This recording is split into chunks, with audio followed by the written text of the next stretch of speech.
Have you ever read that verse in the Psalms? The fool says in his heart, "There is no God," and thought, wow, that's pretty harsh. It sounds like David is just calling a huge group of people unintelligent. But what if we've been missing the point? When the Bible talks about a fool, it's not really about IQ scores or academic degrees. It's not a slam on someone's mental capacity. It's a diagnosis of the heart. Think about it. The verse says the fool says this in his heart. This isn't about an intellectual debate. It's about a fundamental choice, a posture of the soul. The biblical fool is the person who decides to live their life as if God isn't real, or maybe even worse, as if God just doesn't matter. It's a moral position, not a mental one. It's the conscious or subconscious decision to build your life, your identity, your entire world on a foundation that leaves God out of the blueprint. And if we're being honest, doesn't that sound a lot like the world we live in today? Our culture has practically perfected the art of living without any reference to God. We're told to be self-made, self-defined, and self-sufficient. The ultimate goal often becomes a form of self-worship. We're encouraged to be the captains of our own ships, the masters of our own destinies, with no need for a higher authority or a divine compass. But here's the thing about dethroning God.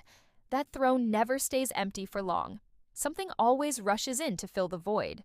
When God gets pushed out of the center of our lives, something else inevitably takes his place. What does that look like?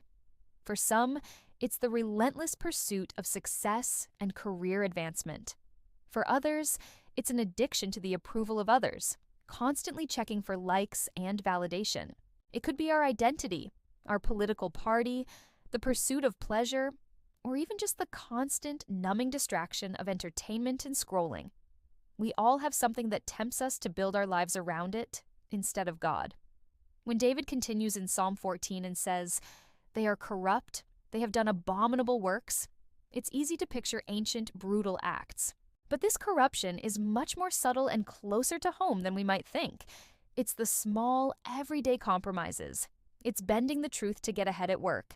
It's exploiting a situation for personal gain without thinking about who gets hurt.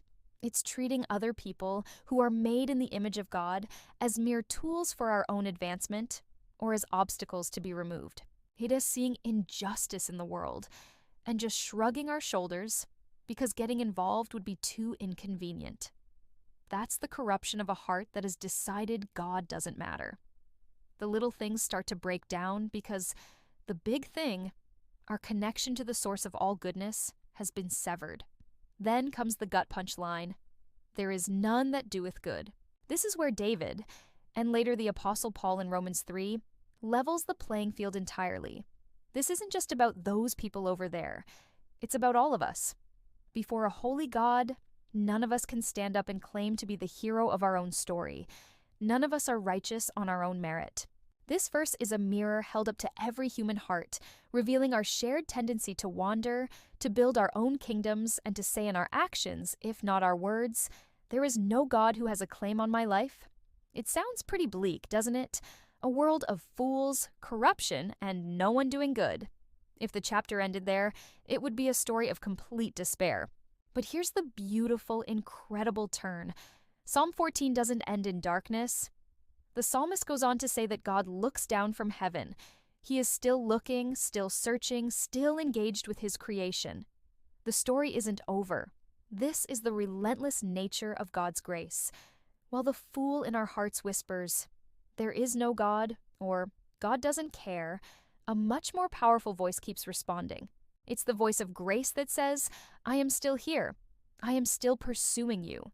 I see you, and I love you." The ultimate answer to the folly of the human heart isn't condemnation.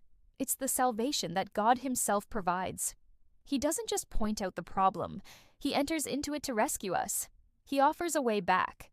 The fool says, "No, God," but grace keeps saying, "Yes, child," and that changes everything. Thanks so much for watching.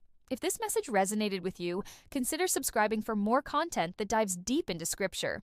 We'll see you in the next video.